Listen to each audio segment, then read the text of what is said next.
This is front page of the Mail today. It's Lawyers charging up to £10,000 to make fake asylum claims. Amanda, your paper. Brilliant story. It's completely amazing, and they've done the old-fashioned journalism. They put someone undercover. They did the research, found out with the dodgy lawyers, and they've gone in. And it's all the things we always knew about, Carol. It's saying, "Oh, I'm gay. I'm a sex slave," and they're even giving them antidepressants to prove to the creating elaborate lies. A completely elaborate lie. So you've got to say you feel depressed. If you go back, you'll have your bits cut off.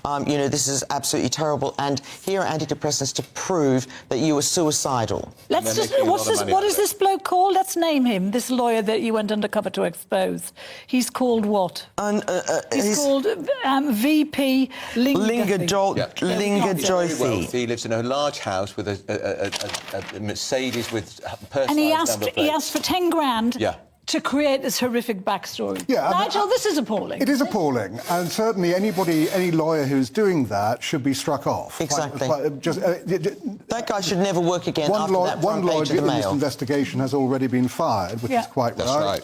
The Solicitors Regulation Authority is looking into it, also quite right. I think the only important thing to say is it doesn't mean all immigration lawyers are doing things like this. But it's I mean, this guy's not here to defend himself, so we don't know. But the bottom line is, this is what a lot of people think about a lot of these lawyers, because the people coming on the boat, they come across with nothing, they come across with no papers. And come on, Nigel, don't you? We all know that a lot of these lefty lawyers actually lead people into these cover stories. Amanda, that's going too far. Quite different. We don't know that. No, they do it because they want to give them, because they believe anyone who arrives here has the right to stay. Yeah. And they give them. They've got briefs. They get Twitters. They get messages saying, "Say you're a sex slave. Say you're gay. Say this," and then you're not. We can't deny hiring that. all immigration lawyers. No, I'm not. No, I'm not saying all of them. I'm not. There's probably 3 that are decent. But it's a great industry, isn't it? The human rights industry, and these lawyers who stop the blimmin' plane going to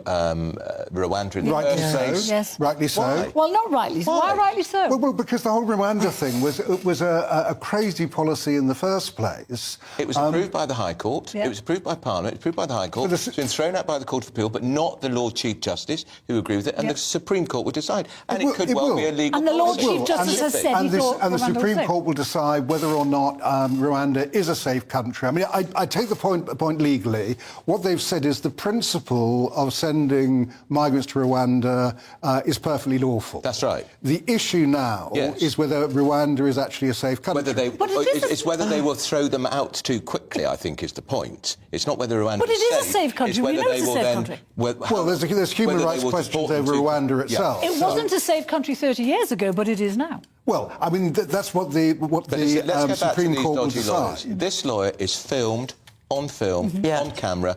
He's on the front page of the Daily Mail. Yeah, and I'm not defending that. And we can't pretend he's the only one. Exactly. This is just one that the Mail found when they went on the cover. Yeah, I mean, there's more than one. There is more than one that the Mail have found, in fairness. It's a great scoop. Yes. The point I'm making is that it doesn't mean that immigration lawyers are all behaving badly. No, not all of them. Because you've got a couple who behave like this.